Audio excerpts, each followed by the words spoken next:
now we follow on in this story of David and his years of wandering about.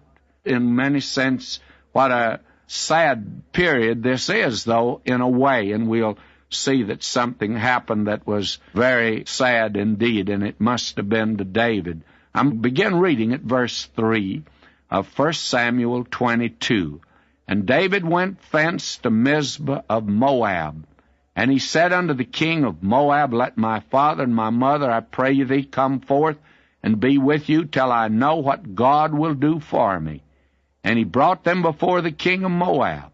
Now, you know, this is the thing that another family that lived in Bethlehem did. They left Bethlehem, Judah, Elimelech and his family, and that's where Ruth got into the Bible story. She was a Moabitess, and we find that David, though, now he goes to Moab, and that means he really was a frightened man. He got out of the land, and I do not think that he should have left the land at all. I think God would have protected him had he stayed in the land.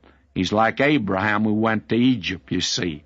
And he brought them before the king of Moab, and they dwelt with him all the while that David was in the hole, that is, down in the cave at Adullam. And the prophet Gad said unto David, Abide not in the hole, depart, and get thee into the land of Judah. Then David departed and came into the forest of Hareth. When Saul heard that David was discovered, and the men that were with him, now Saul abode in Gibeah under a tree in Ramah, having a spear in his hand, and all his servants were standing about him. Then Saul said unto his servants that stood about him, Hear now, ye Benjamites, will the son of Jesse give every one of you fields and vineyards, and make you all captains of thousands and captains of hundreds?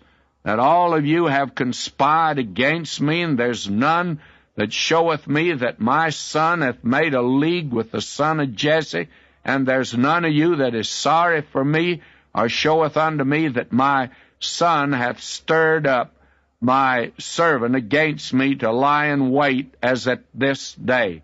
I think that this man Saul, friends, is developing some paranoid tendencies.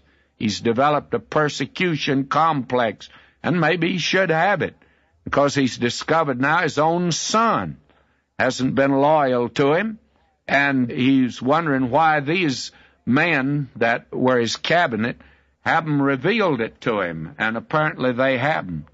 And we're told, though, that one here, and that is the fellow we saw down in the place where David had fled, and he was there when David was there. And we're told in verse 9, Then answered Doeg, the Edomite, which was set over the servants of Saul, and said, I saw the son of Jesse coming to Nob, to Ahimelech, the son of Ahitub, and he inquired of the Lord for him, gave him victuals, gave him the sword of Goliath, the Philistine. Well, now King Saul's going after Ahimelech.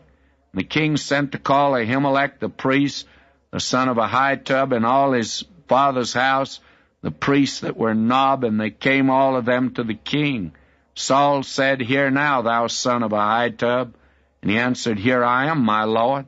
Saul said unto him, Why have ye conspired against me, thou and the son of Jesse, in that thou hast given him bread and a sword, and hast inquired of God for him, that he should rise against me to lie in wait, as at this day?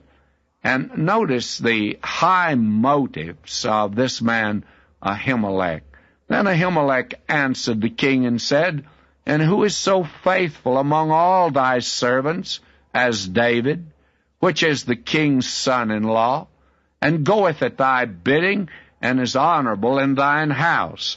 Now, I believe that David later on felt very badly that he had deceived Ahimelech in making him think that he was on a mission for Saul. For that's exactly what this man is saying to Saul. Why, he's your son-in-law, and he was on a mission for you, and I was helping him.